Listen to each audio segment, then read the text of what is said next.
안녕하세요. 예디야기입니다. 예디야기의 사연을 여러분들에게 읽어드릴 DJ 유진입니다. 구독과 좋아요 꼭 부탁드리며 오늘의 사연 바로 시작할게요. 안녕하세요. 오늘은 저의 험난했던 10년을 이야기하고 속을 풀고자 이렇게 사연을 보냅니다. 저는 전라남도에 사는 올해 50대가 된 최윤경이라고 합니다.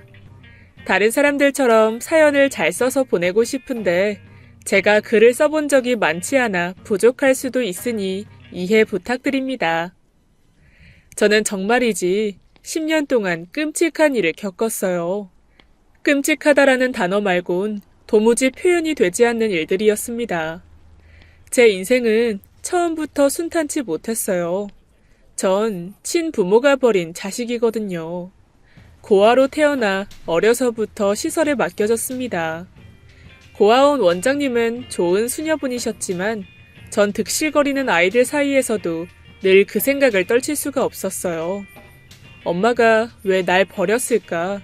왜 날 키우지 못했을까? 이런 생각들이요. 어린 나이부터 그런 생각을 하고 자란지라 저는 다른 아이들과 달리 웃음이 별로 없는 아이였어요. 아이들은 수녀님 곁에 다가가 수녀님 옷자락이라도 잡으려고 했다면 전 늘 혼자 방구석에서 울고 삐지고 괜히 분해서 수녀님을 괴롭히기도 했죠. 언제는 다른 아이가 소중히 여기는 장난감이 있었는데 제가 그걸 독차지하려고 제 이불에 숨겨놓기도 하고 그랬어요. 그런 제 행동들은 다른 수녀님들조차 혀를 내두를 지경이었어요. 하지만 마리아 수녀님만큼은 이런 저를 이해해 주시며 저를 좋은 어른으로 성장시키려 무척 애쓰셨습니다. 제 마음에 있는 억울함과 답답함을 풀어주기 위해 많은 대화를 시도하셨고 전 그런 수녀님의 지극한 사랑 덕분에 방황을 멈출 수 있었어요. 하지만 워낙 혼자 헤쳐나가는 걸 좋아하는 성격 탓에 늘 세상과 싸우며 커갔습니다. 그러던 어느 날 버팀목이 되어줄 수 있는 남편을 만났고 아이를 가졌어요. 그게 바로 저의 첫 번째 결혼이었습니다. 남편은 저와 굉장히 닮은 사람이었어요. 성격이 강하고 자존심도 무척 센 사람이었죠. 비유를 한다면 바다 같은 사람이었어요. 기분이 좋을 때는 모든 것을 보듬어주지만 자기 기분이 나쁘면 성난 파도처럼 변해서 주변을 때리고 부수었죠. 그래도 저에게만큼은 퍽 다정한 사람이었어요. 하지만 결혼을 하자 이 모든 것은 거품 같은 상상에 불과했다는 걸 알게 되었죠. 사람의 본성은 고쳐 쓸 수 있는 게 아니라는 걸 깨달았습니다. 남편은 매사 폭력적이었고 싸우면 물건부터 집어던지는 사람이었어요. 한 번 뚜껑이 열리면 갓난쟁이 앞에서도 사정없이 접시를 집어던졌으니까요. 저는 20대 내내 그런 남편에게 시달리다 결국 남편과 이혼을 하고 홀로 아이를 떠맡게 되었어요. 하지만 홀로 서기를 하니까 정말 막막하더라고요. 30이 훌쩍 넘었지만 경력 없는 저를 써주는 곳도 별로 없었고 아들을 어디 맡길 곳이 없었어요. 수녀님께 부탁을 드리고 싶었지만 제가 이렇게 사는 걸 알면 가슴 아파하실 게 분명해서 그럴 수도 없었죠. 하지만 아이 학원은커녕 의식주도 해결이 제대로 안 되는 상황 속에서 전 무슨 일이라도 했어야 됐어요. 오로지 제 아들과 함께 살아남기 위해서요. 그래서 14시간씩 한 식당에서 뼈가 부서져라 일을 했죠. 좁디 좁은 고시원에서 아들을 껴안고 잠이 들 때면 저도 모르게 눈물이 나곤 했어요. 그래서 매일 베개를 눈물로 적시며 잠에 청해야 했습니다. 하지만 그러던 어느 날 저에게 두 번째 인연이 찾아오더라고요. 아들과 단둘이 고시원에서 사는 제 처지를 안쓰러워하던 친구가 소개시켜준 사람이었는데 그 사람은 첫 만남부터 저를 마음에 들어 했어요. 그 남자는 다정하고 자상한 사람 같기는 했지만 그때 제 마음 한구석에는 남자에 대한 불신이 마음속에 자리 잡고 있었던 것 같아요. 무엇보다 이 사람이 저를 마음에 들어하니 의심스러웠죠. 변변치 않은 직업에 불행하다면 불행한 처지를 가진 나를 대체 왜 좋아하지? 그래서 저는 이 사람도 당연히 저처럼 사정이 좋지 못한 사람인가 싶었어요. 그런데 나중에 알고 보니 이미 집도 한 채 있었고 직업도 안정적인 사람이었더라고요. 친구는 제가 부담스러워할까 싶어 미리 말을 안 해줬던 거고요. 또 만나면 만날수록 그 사람이 괜찮은 사람이라는 걸 알겠더라고요. 성격도 정말 다정하고 섬세한 편이라 전 남편과는 많이 비교가 되었어요. 제가 일이 끝나면 부은 다리를 주물러 주었고 항상 고시원 앞까지 바래다 주곤 했죠. 무엇보다 제일 좋았던 건 제 아들 녀석을 예뻐라 해주곤 했습니다. 어린이날엔 아들을 데리고 대공원에 놀러 가기도 했고 자기 집에서 요리까지 해주며 아빠 노릇을 하더라고요. 그런 모습이 참 듬직해 보였습니다. 그런데 그러던 어느 날 이 사람이 만난 지 한 달 만에 갑작스런 제안을 하더라고요. 윤경 씨, 우리 같이 사는 거 어때요? 네? 같이 살다니요? 그게 무슨 말씀이세요? 결혼을 하자는 말이 아니라 윤경 씨가 계속 여기에 사는 게 마음에 걸려서요. 매일 그렇게 일을 하고 오는데 이런 데서 쉬어야 하니 병이 안 날래도 날 것 같아요. 민호도 이제 곧 초등학교에 들어갈 나이인데 이런 데서 살면 혹여나 다른 아이들한테 따돌림 받을 수도 있고 아이 정서에도 안 좋을 것 같고요. 사실 저야 그렇다 치더라도 이 사람이 아들 얘기를 하자 저는 고민이 깊어졌어요. 말씀 고마워요. 생각해 볼게요. 저는 그렇게 말하고는 몇 날 며칠을 고민했어요. 만난 기간이 얼마 안 됐고 아직 잘 모르는 이 남자의 집에 들어가서 산다는 게 괜찮을까 싶었죠. 그러나 제 형편이 어려운 걸 알아 장난감 사달라고 할 때 때 한 번 안 쓰던 제 아들 녀석이 어느 날 옷깃을 붙잡고 말했습니다. 엄마, 우리 그냥 그 아저씨네 집에서 같이 살면 안 돼? 어? 나 그 아저씨네 집에서 살고 싶어. 거기는 여름에도 안 덥고 먹고 싶은 것도 마음껏 먹을 수 있잖아. 아들은 전에 한번 가본 그 남자의 집 구조까지 생생하게 기억하고 있었어요. 그간 고시원에서 사는 게 싫다고 불평불만 한마디 못하던 애가 저렇게 말하니 정말 결심이 서더라고요. 그래서 전 그날로 몇 안 되는 짐을 싸 그 남자의 집으로 들어갔어요. 그리고 그렇게 그 사람과의 혼전 동거 생활이 시작되었죠. 같이 살다 보니 우리는 어느새 부부처럼 정이 붙었고 서로 더 하나라도 챙겨주기 위해 노력했어요. 그리고 어느 날 그 남자는 저에게 반지를 끼워주며 프로포즈를 하더군요.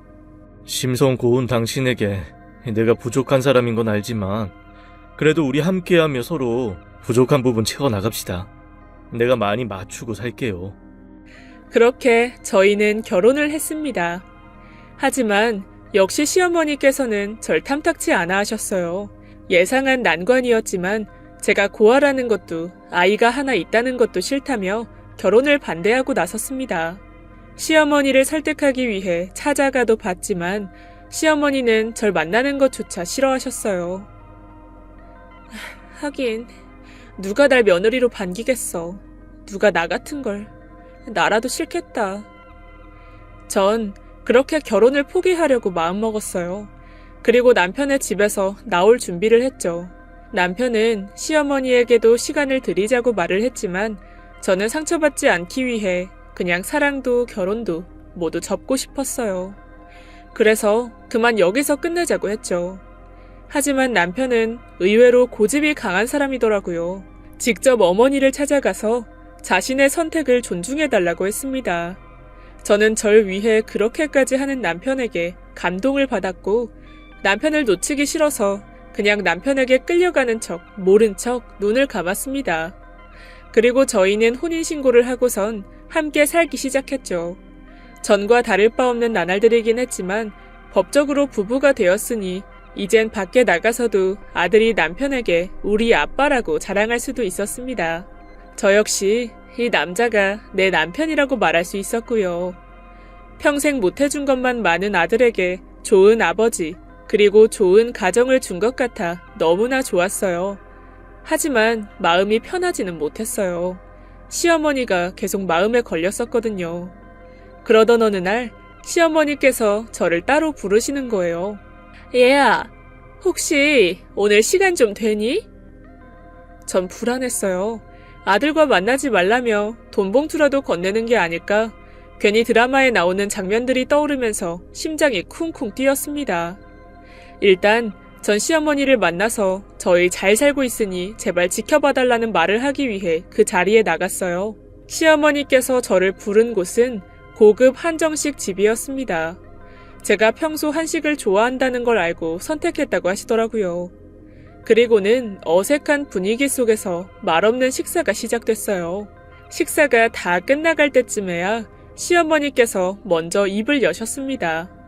첫 마디는 바로 사과였어요. 미안하다, 아가. 저는 시어머니의 사과에 당황스러움을 감출 수 없었어요. 하지만 시어머니는 계속 덤덤한 얼굴로 말을 이으셨습니다. 실은 내가 며칠 전에 너를 보살펴줬던 수녀님을 만났어. 그리고 네가 어떻게 자랐는지 듣게 됐단다. 그분을 만나고 많은 생각을 하게 됐어. 모두 반성과 후회였지. 내가 왜 그저 너의 겉모습만 보고 판단했는지 참 스스로가 어리석게 느껴졌단다. 내 아들 귀한 줄만 알았지. 정작 네가 귀한 줄은 몰랐어. 미안하다. 시어머니는 정말 미안한 얼굴로 제 손을 맞잡으셨어요. 사실은 나도 어머니를 일찍 여의어서 어머니라고 부를 사람이 없었어. 계모 밑에서 자라는 바람에 구박도 많이 받았지. 얼마나 서러웠던지 아직도 그날들만 생각하면 마음이 서러워. 그런데도 널 그렇게 대해서 정말 미안하다. 나도 참여하는 마음으로 살 테니 너도 날 용서해 주었으면 좋겠구나. 시어머니의 갑작스런 고백에 저는 너무나 놀랐습니다. 결혼 전 저는 시어머니의 반대에 깊은 상처를 받아 수녀님을 찾아간 적이 있었어요. 그리고 이 모든 상황을 털어놓으며 엉엉 울었습니다. 그 모습을 본 저희 수녀님께서 제 상황이 딱하셨는지 남편에게 연락하여 저희 시어머니와 만난 거였어요. 시어머니께서는 그날 함께 점심을 먹은 이후로 제 안부를 물어봐주고 가끔씩 김치와 반찬들을 보내주시면서 따뜻함을 보여주셨어요. 또 제가 잠시 외출을 해야 할 때는 아들을 맡아주시기도 했고요.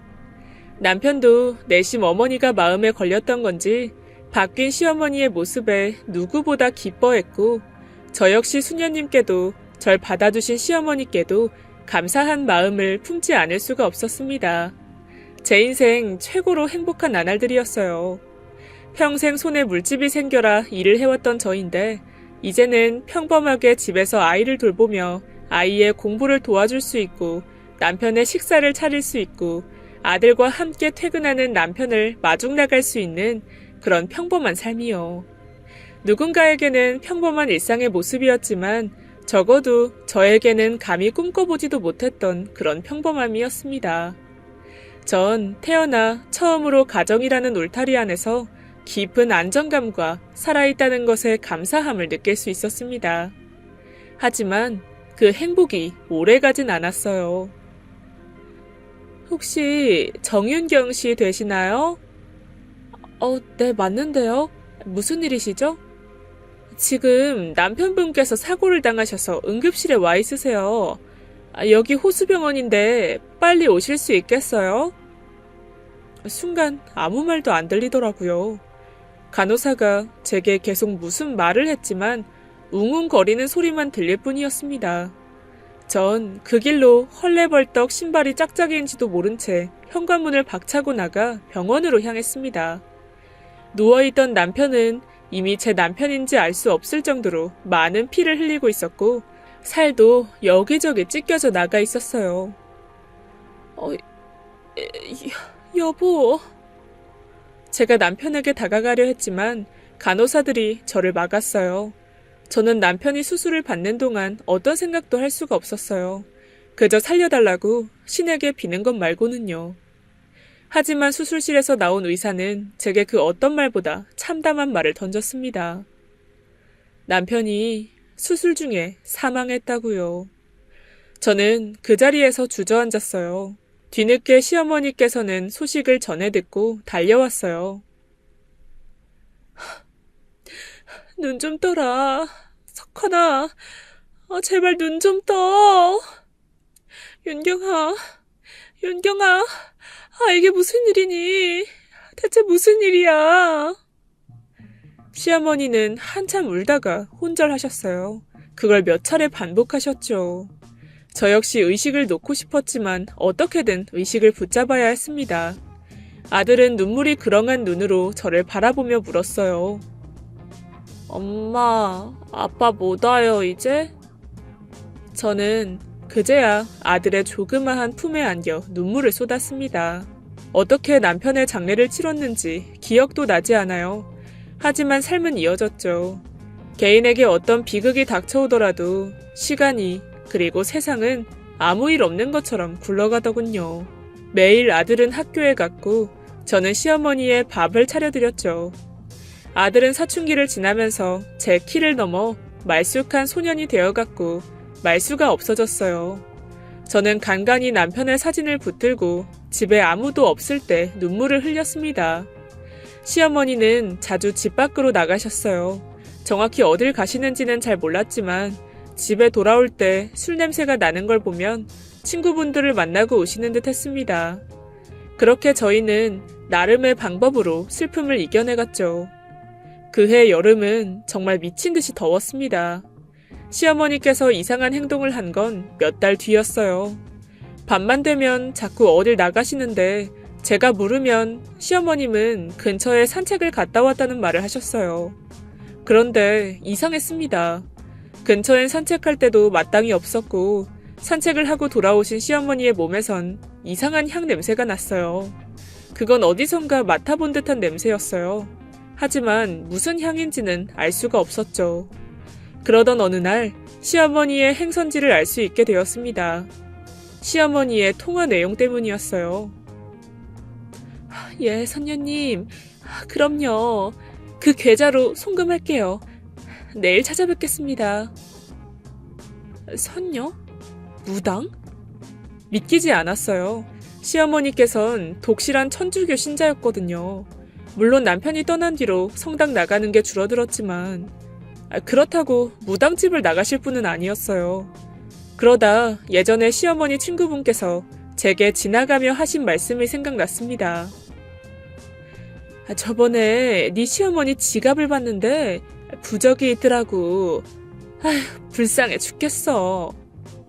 쉽사리 믿을 수 없었지만 전 결국 시어머니 방으로 들어가 조심스럽게 여쭤봤어요. 어머님, 혹시 무당집 다니세요? 그러자 시어머님께서는 벌떡 일어나시더니 제게 무슨 망측한 소리냐며 절대 아니라고 하시는 거예요. 그래요? 정말 아니세요? 예, 내가 하나님을 두고 그럴 일이 있겠니? 나 아직 제정신이야. 경로당 사람들 다 내가 자식 앞세워 보냈다고 미친 여자처럼 취급하는데 너도 그러는 거니? 아니에요, 어머님. 그럴 리가요. 시어머님께서 그렇게까지 말씀을 하시니 저는 더 이상 여쭤볼 수도 없었어요. 그냥 믿어드리는 수밖에 없었죠. 하지만 친구분의 말은 신경이 쓰였어요. 그래서 장을 볼 때 시어머니께 카드를 깜빡하고 못 가져왔다고 하고는 지갑을 슬쩍 열어보았어요. 그런데 붉은 글씨가 새겨진 노란 부적 하나가 시어머님 주민등록증 뒤에 자리하고 있더군요. 저는 황급히 지갑을 닫고 어머님 뒤를 따라갔지만 도저히 그 지갑 속 부적을 외면할 수가 없었습니다. 하지만 어머니뿐만은 아니었어요. 저 또한 남편을 잃은 상처를 회복하지 못하고 있었습니다.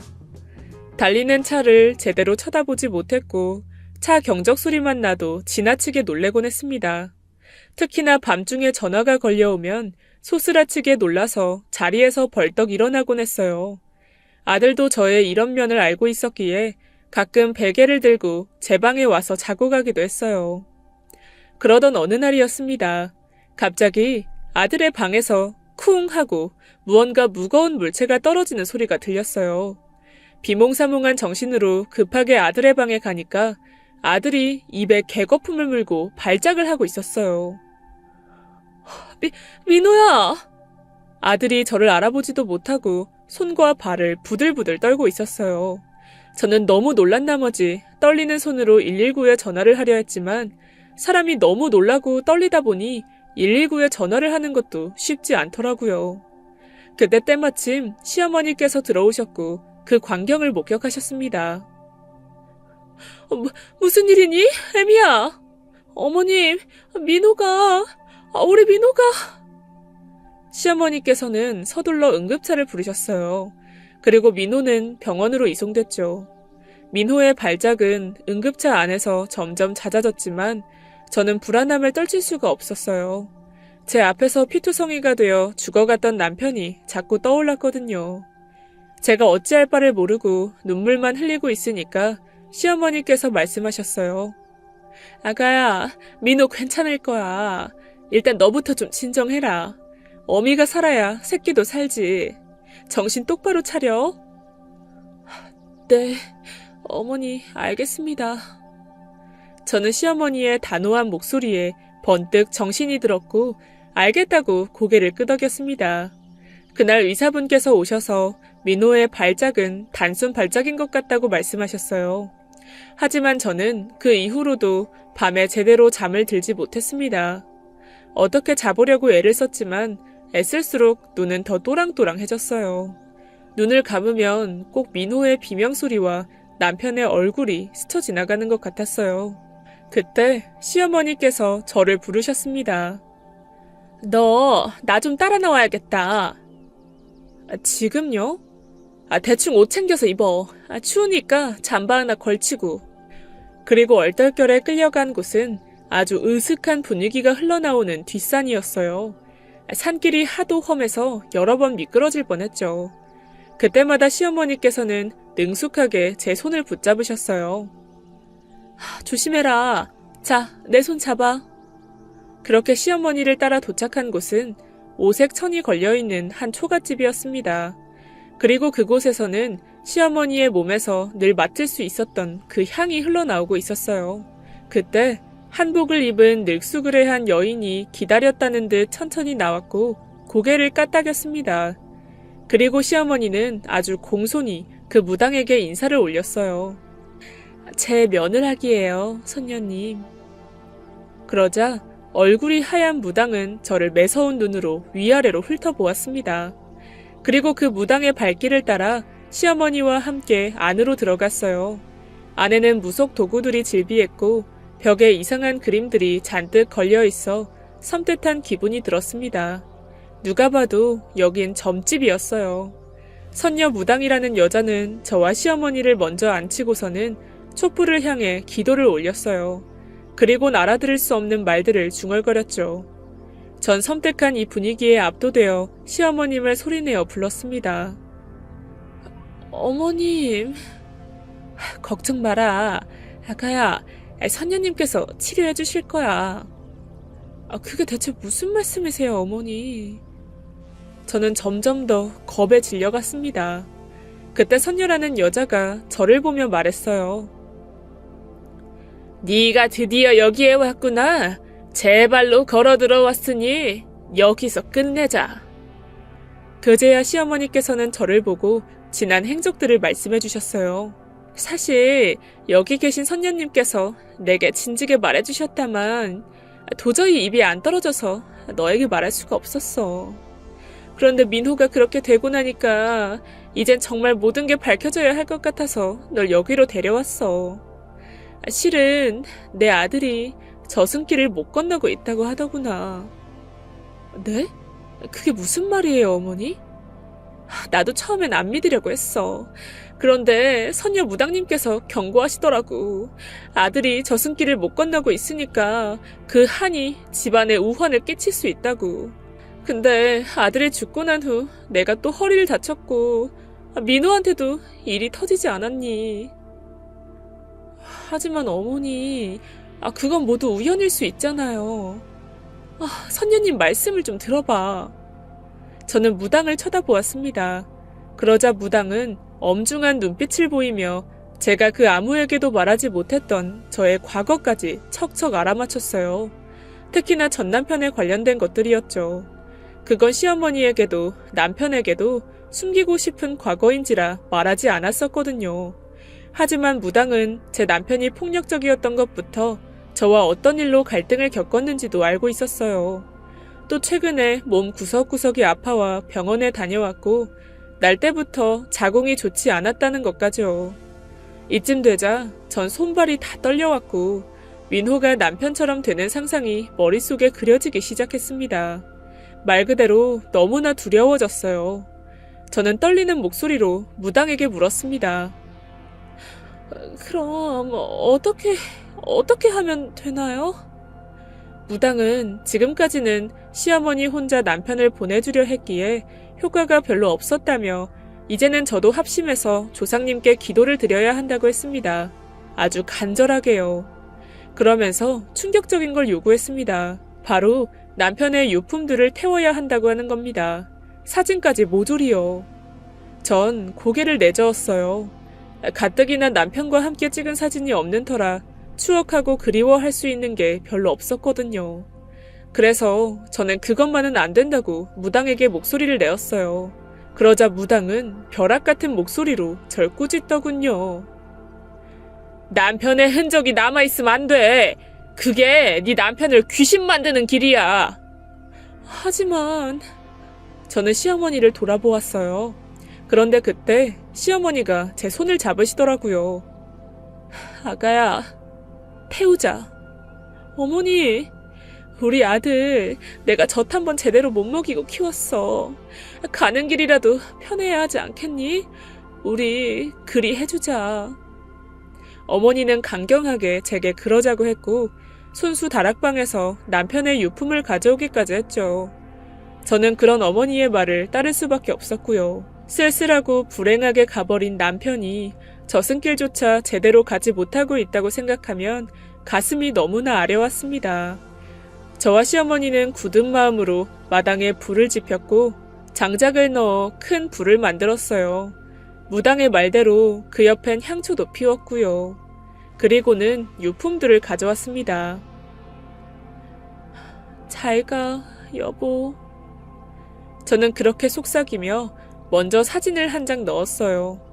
하지만 그때였습니다. 학원에 간 줄 알았던 민호가 그날따라 조금 일찍 도착한 거예요. 엄마, 뭐 하는 거예요? 민호야. 뭐 하는 거냐고요? 그거 아빠 사진이잖아. 그게 민호야, 너는 모르는 게... 민호는 급기야 불 속으로 뛰어들어 사진을 꺼내려고 했어요. 저는 안 된다며 민호를 붙잡았고 그때 시어머니께서 남편의 사진들을 불구덩이 속으로 집어넣었습니다. 민호의 얼굴이 참담하게 일그러졌어요. 엄마, 정신 나갔어? 민호야. 그날 이후 민호는 저와 말을 섞지 않았습니다. 시어머니와도 마찬가지였죠. 집안에는 냉기가 철철 넘쳐 흘렀어요. 제가 대화를 시도해보려고 해도 민호는 그런 제 손길을 뿌리쳤습니다.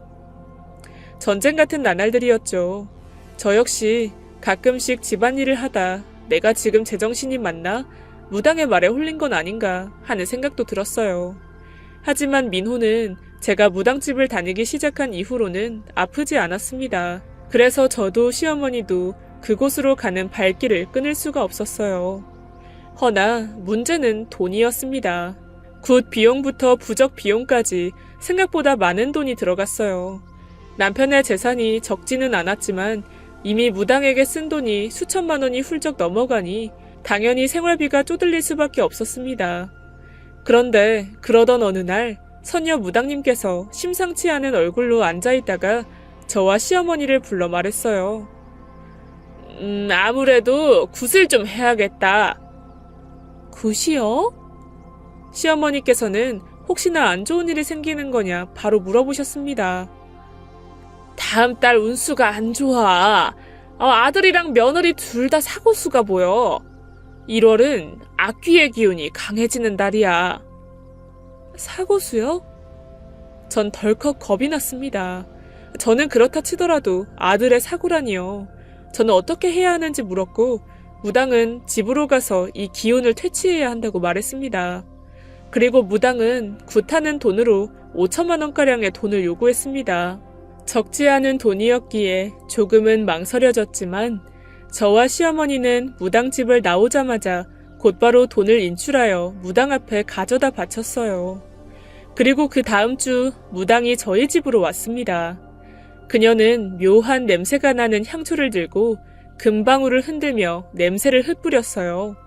그리고 마치 신이 들린 듯 아기 소리를 냈다 할아버지 소리를 냈다가 번갈아 가면서 목소리를 바꾸어 냈습니다. 저와 시어머니는 옆에서 고개를 조아리며 조상신께 얼른 악귀가 물러가고 음기가 꺼지기만을 빌었습니다. 그런데 그때였어요. 우당탕 소리가 나서 눈을 뜨니까 민호가 달려들어 발로 향초를 부수고 있었습니다. 민호야! 이 사기꾼 같은 놈아! 민호야, 안 돼. 선녀 무당님께 그럼 안 돼. 당신 같은 사람들 때문에 선량한 사람들이 다치는 거야. 알아? 민호는 급기야 그 선녀 무당의 머리채를 붙잡았고 그 무당은 혼비백산이 되어 저희 집에서 쫓겨나다시피 나갔습니다. 더러운 꼴 봤다며 침까지 뱉으면서요. 그 이후 저와 시어머니가 다시 점집을 찾아가도 저희를 만나주지 않았어요. 그리고 어느 날 제 아들 민호도 덜렁 짐가방 하나 들고 독립하겠다는 쪽지 한 장만 남긴 채 절 떠났습니다. 저는 민호의 친구들에게 연락을 하며 찾았지만 몇 날 며칠 동안 민호는 집에 들어오지 않았어요. 아들이 너무 걱정이 되어 실종 신고를 하려던 찰나 민호의 친구로부터 민호가 원양어선을 탔다는 소식을 들었습니다. 제 아들은 그렇게 언제 돌아올지 모르는 그 길로 저희를 떠나갔습니다. 아들의 가출로 충격을 받은 지 며칠이 지나지 않아 저는 충격적인 소식을 듣게 됐어요. 바로 어느 가짜 무당의 사기 행각에 대한 뉴스였는데 뉴스에서 보이는 점집의 내부가 낯설지 않았습니다. 어머니, 저기 좀 보세요. 저는 시어머니를 불렀고 시어머니 역시 그걸 보더니 입을 다물지 못했습니다. 설마 하는 마음에 인터넷에 쳐서 알아보니 지역도 정확히 제가 사는 지역이었고요. 저와 시어머니는 손을 잡고 산길을 따라 올라갔습니다. 하지만 그곳은 이미 몇몇 기자들에 의해 포위되어 있었어요. 저는 그저 이 모든 상황 앞에서 얼어있을 수밖에 없었죠. 알고 보니 저희 말고도 그 무당에게 당한 피해자들이 수두룩했습니다. 그들은 모두 저희와 비슷한 수법으로 당하곤 했는데 집안에 재앙이 찾아올 것이니 액땜을 해야 한다는 구실로 굿을 하거나 부적을 쓰며 돈을 갈취당했다고 하더군요. 비참했던 건 모두 저처럼 참담한 일을 겪은 피해자들이 많았다는 거였습니다.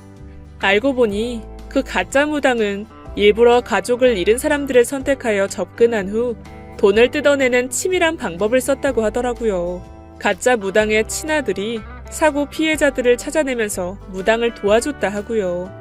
한마디로 시어머니와 저는 호구가 된 것이었습니다. 저는 시어머니와 몇 날 며칠 밥도 먹지 못하고 그저 벽만 보며 멍하니 앉아 있었어요. 자괴감에 사로잡혀 그 어떤 일도 할 수가 없었죠. 한마디로 삶을 포기했습니다. 남편을 잃은 것도 모자라 재산도 날려먹고 남편의 사진까지 모조리 불태우다니요. 심지어 아들도 떠나게 만들었고요. 제 스스로를 용서할 수가 없었습니다. 그렇게 몇 년이 흘렀어요. 민호를 다시 볼 날이 있을 거라는 희망 하나로 저는 살아갔습니다. 저는 요양보호사로 취직해 일을 시작했고 시어머니께서도 백화점 청소부로 일을 시작하셨어요.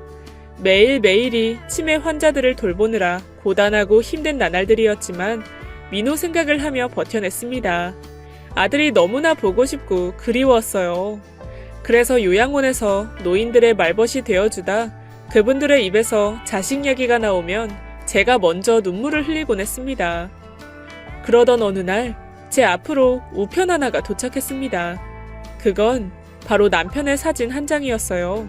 남편이 저와 결혼했을 당시 함께 놀이공원에 가서 찍은 사진이었죠. 그 사진 속 남편은 너무나 젊고 멋있어 보였습니다. 그리고 그 엽서 아래에는 이렇게 적혀 있었어요. 엄마, 저 민호예요. 그동안 배에 있어서 연락 못 드렸어요. 죄송합니다. 이 사진 엄마 몰래 숨겨놓고 있던 아빠 사진이었는데 이제야 드리게 되네요. 엄마 보고 싶어요. 곧 찾아뵐게요. 민호가. 전 그 엽서를 끌어안고 펑펑 울었습니다. 그리고 시어머니께도 이 엽서를 보여드리며 그날 저녁 저희는 그 옛날 아팠던 시절을 떠올리며 가슴을 치고 울었습니다. 그리고 제가 민호를 다시 만나게 된 날은 바로 남편이 세상을 떠난 날이었어요. 남편의 납골당 앞에 서 있었는데 뒤에서 누군가의 발걸음 소리가 들렸고 저를 뒤에서 껴안았습니다. 어머니, 바로 민호였습니다. 못 본 사이 장성해진 아들은 많이 변해 있었어요.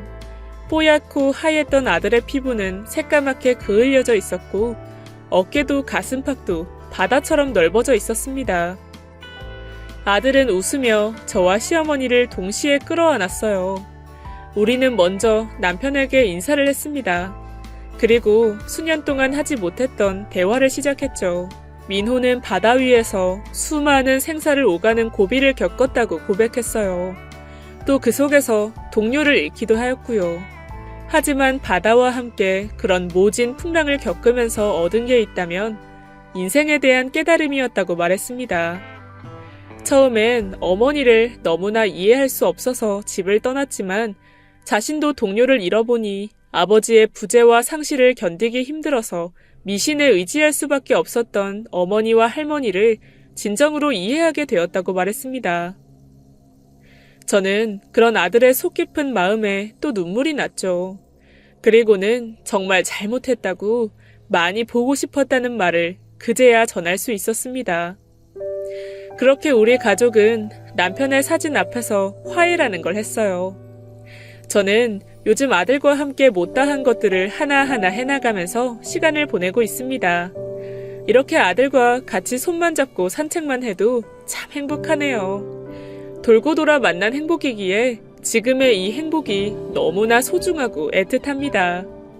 내일은 아들 녀석이 여자친구를 데려온다고 하네요. 아들이 좋아하는 여자이니 분명 좋은 아이겠죠. 벌써 눈 뜨고 일어나 맞이할 내일의 아침이 기대가 됩니다. 마지막으로 너무나 그리운 남편에게 한마디 하고 싶습니다. 당신, 우리 아들, 그 험한 바다에서 무사히 돌아오게 해줘서, 지켜줘서 너무 고마워. 내가 저승에 가서 우리가 다시 만나면 당신 아주 콱 안아줄게. 그리고 살아있을 때 더 잘해주지 못해서 미안해. 지금까지 예디약이었습니다. 끝까지 함께해주신 여러분 진심으로 감사드리며 저는 내일 이 시간 다시 돌아올게요. 감사합니다.